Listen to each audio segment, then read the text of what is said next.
Hello friends, I am DattatreyaTapkeer. The topic for this particular short speech is Sanitized Spirituality. A rather funny title, isn't it? How can spirituality be sanitized? This very word sanitized or sanitizer, sanitization, all these words are the current day's words nowadays. In this disaster of COVID or Corona, in this lockdown period, we are all aware of our health. We are all aware of sanitization. And everybody is damn busy in sanitizing hands and, sprinkling sanitizers everywhere and taking care that this virus should not be troubling us. We should not get affected by this virus. Now, when I call this topic as a sanitized spirituality, what do I mean is, am I going to talk about health as such? No. Is there something like spiritual health then? Yes. There is something like spiritual health. There is something like spirituality in health or health spirituality. There is something like that. And in that respect, I am going to talk about this sanitization. We do need sanitizers for our spiritual progress. That's what I think. So when somebody starts his spiritual practice, I am talking about spiritual practice in the real sense of the term. Maybe it yoga, meditation, pranayam, prayers or affirmations, whatever. But spiritually speaking, your own spiritual practice has to do with your own self. That real spirituality is something that you do with your own self when you are alone. I'm not talking about this mass spirituality, also called mass religion, and going to temples and going to churches and all those rituals and festivals and all that. No, I'm talking about person's own sincere efforts, what he is doing to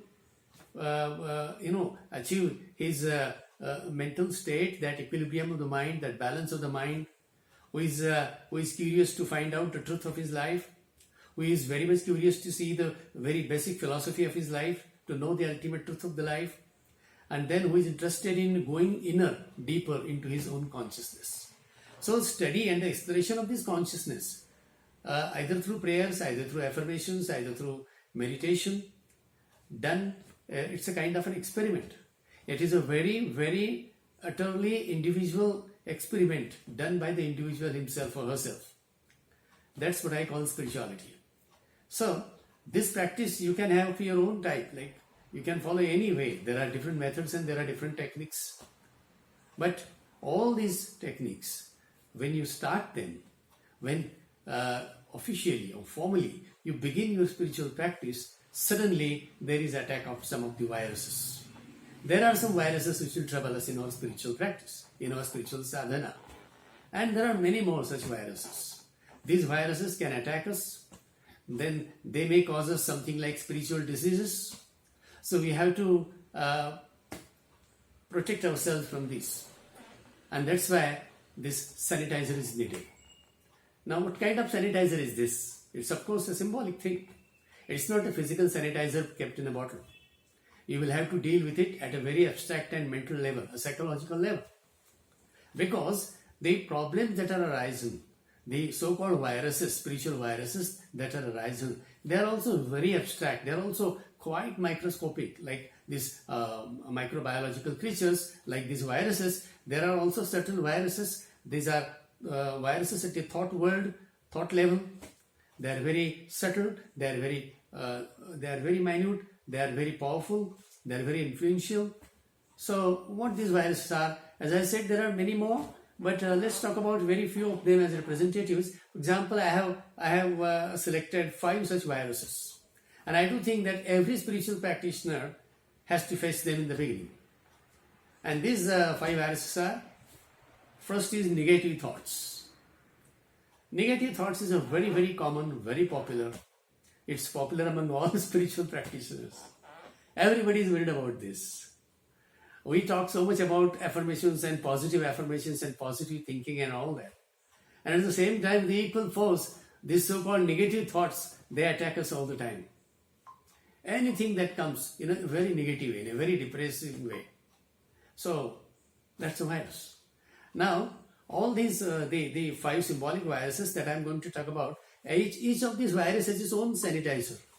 These sanitizers are also very special. They are meant for that particular virus. So for example, this negative thought, as I said, when you sit for meditation, when you start your spiritual practice, when you start your prayer, so on one side, you are very happy, you are very confident, you feel very happy and you feel joyful and well, as if something is going on, something is happening and suddenly this attack of negative thoughts will come.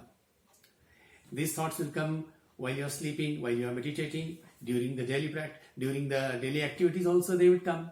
So for that, the best possible strong sanitizer is witness, the spirit of witness. What's that? Now, the spirit of witness is itself a spiritual practice, in fact. So this is how you have to keep it in mind. That if you practice witnessing spirit in meditation or in prayer, whatever, especially in meditation, especially when you are observing your own thoughts, maybe positive or negative, you have to acquire this art of witnessing. Witnessing, a third party observer. Just the observer. It's a damn interesting, it's a very wonderful art, I tell you. It's quite wonderful art. Because our tendency is always, whenever a thought arises, we have a tendency, we are conditioned to, we are carried away by that thought. We are automatically flowing with that thought. We combine ourselves with that thought. So this kind of being combined with it, this kind of, being unified with that thought is not at all needed. You have to, of course, thoughts are welcome, including negative thoughts. Welcome them. Just see that what happens. Just welcome them. Don't worry, they are not going to do anything. Let them come. They are coming. As they come, they will also go. You can experience this. But slowly and slowly, you will have to develop this practice of witnessing spirit. Witness, as it is called Sakshi Bhava in Sanskrit. So, Sakshi, you have to be witness for that. So, this sanitizer has to be very ready at your hand. Anytime this negative thought comes, you have to be ready with this witnessful thought. Or, you don't wait for negative thoughts even. You develop this spirit of witnessing so that you will find that this kind of virus of negative thoughts never troubles you. The second such virus happens to be, as I have found, that is doubt. Mr. Doubt. Doubting is there. All the times we doubt all these things. What is this spirituality? What am I going to get out of that? Will I be really benefited? Are all these things real? Whatever you have read or listened to or read in the books and listened to from the different persons, you will always, first of all, you will be inspired. And this inspiration, in the very beginning, it takes you, it attracts you to spiritual practice. But once you start that, we don't know from which unknown depths this comes up. These doubts comes up. There are different kinds of doubts and they would dance around you all the time. So for that, the sanitizer is, you have to develop the spirit that, you have to develop one thought that there is no loss in spirituality. Remember this. Maybe it is true or untrue. Maybe spirituality is a false thing, it might be bogus thing. So what? What harm is there in practicing it? Once you have decided as an experiment, just do it. No? There is no problem at all. So never worry about it. Just remember one thing, that by following spirituality, you are not going to lose anything. There will be no loss at all. Even if there is no profit, even if there is no benefit as such, be damn sure that there is not going to be any loss at all. This kind of feeling in your mind, that as the first sanitizer I told you about a witness, and along with that you have to take the second dose of this sanitizer, that is no loss. There has to have no loss at all. I am not going to lose anything. If at all, I may get benefit. I will be benefited. I will get tremendous of advantages. But there will be no disadvantage at all. Because our mind is always afraid of some disadvantage. Our mind is always afraid of some loss. That will I lose something? Will I lose my personality? Will I lose my image? Will I lose something that I do already have? So never worry about this. Spirituality is such a path where there is no loss of any kind. Got it? The third virus happens to be loss of faith. This again a very interesting and very, very serious virus. Loss of faith. The faith that we have in the initial stages, sometimes that faith is shivering afterwards. You're always, again it is combined with the doubt as well. So there is a loss of faith, or the faith is, it gets weakening as if. The very strength of this faith is weakening. It is lessening. Don't worry at all. It's going to happen. It's very, very natural, I tell you. There is no worry. There is no thing to worry about at all. This faith, loss of faith, has to be there. It's a very common phenomena which happens in spiritual practice. And for that, personally, I have found a very strong sanitizer, that is prayer. But mind well, not the official or prayers given in the scriptures or which are traditionally come down to us. Now, I am talking about prayer in your own words, prayer in your own language, prayer with your own vocabulary, prayer with your own grammar, with your own intonation pattern, with your own punctuation, whatever. That prayer should be such that you are talking with your dearest and nearest friend, your mentor, your guru, your master, your God, Lord, Almighty, God, whatever. But there, this intimacy has to be there, without any feeling of shame or without any feeling of inferiority. You should be able to talk very freely in your own language. Just try it. Because what happens when we say prayer, we are always fond of different prayers from which have come down from the tradition, from the classical languages and from the scriptures and holy prayers and all that. And might be in Sanskrit or English or whatever the languages they have come from. The original classical languages they do come from. And there we do use all those different adjectives to the God, and the very vocabulary, the very grammar, the very linguistic structure of all those prayers is borrowed. Somebody else has given it. So there is no tuning of our own heart with such kinds of prayers. So what I mean is, you should develop your own prayer. And everything should be your own. It should be made in yourself. As we have the label on a particular thing like made in India, like made in your own mind. Your own prayer coming out from your own heart, your own mind, coming out of your own mouth, with your own vocabulary, with your own linguistic pattern. It can be mixed language as well. It can be, with a broken grammar as well. It can be very, very simple. There can be many pauses in it. There can be ups and downs in it. There can be any kind of emotional exclamations. Everything will be there. That is your choice. Such kind of very, very specific, individualized prayer will help you if the virus of loss of faith is attacking you. Because, you see, when we are open to Almighty, open to the universal power, with this kind of prayer, naturally it creates a kind of faith in your mind, and this fear of loss of faith is gone. Fourth virus I have found is again a very common virus, that is guilt. The feeling of guilt, guiltiness, aparadha bhava. It is guilt. You are always feeling guilty. And if you really are serious and sincere about your spiritual practice, you will find that somehow this guilt feeling also goes on increasing. Because when you start your practicing, prayer and meditation, you feel like, so far you had wasted your time. So far you are not behaving properly. So far you have committed many mistakes, errors and sins, in a very spiritual or religious sense of the term, sins. We have committed many sins. So these things will be coming up. I am not good enough. I don't deserve this. I don't deserve this practice. I don't deserve God's grace. And yet I am trying my best. And yet I don't deserve it because I was so and so. So your own past will always, dominate on your mind, and it will create that feeling of guilt. So you will feel guilty about your own self. At the same time, you will also start remembering all those things which you have done to others. Your own behavior which was done to others. Like you must have hurt others, you have harmed them, you must have, used very harsh words for others, or you must have behaved them rudely, misbehaved them, whatever. So your relationships with the others is always a problem for guilt. So this is a guilt about your own self. This is also the guilt about the others. What's the sanitizer for this? Of course, the best sanitizer is forgiving. Forget and forgive. Just forgive yourself and forgive others.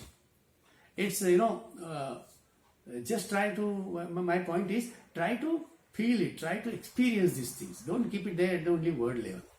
Forgiving is not an easy task. It's not only joke. You cannot forgive that the very sense of forgiving, sometimes it doesn't need any words at all. It should happen in your own mind. Maybe it's not possible for you to go to that person particularly, actually in the life and then ask for forgiveness. But the very process of forgiving others and forgiving yourself should take place in your own mind, within your mind. This is a very, very internal thing, and then that will give you its benefits. So try, be completely relaxed and forgive yourself completely. Accept what you have done so far, because past is gone. You can't do anything like that. So the past is gone. It will not be repeated now. You don't have to worry about it, and you have to just say forgive and forget. Forgive your own self and forgive the others. And the last one interesting virus that I have found is, perhaps it is quite an interesting one. You couldn't imagine about it. That is a haste. A sense of hastiness is there in spiritual practices. What is that hastiness? People feel like, I am doing this and that and I must get the immediate results. This kind of restlessness, this kind of, hastiness occurs there. I have found it in many spiritual practitioners. They are sincere, of course. They are very genuine in their efforts. They are doing it very systematically, of course. They are regular in their practice. But this kind of virus is troublesome. As if it is something like, sowing the seeds and then immediately going to see it whether it has grown up or not. This kind of hastiness is very bad. It's really the virus, as I said. It is very dangerous one, because that removes the whole balance of your spiritual practice. That disturbs the entire thing.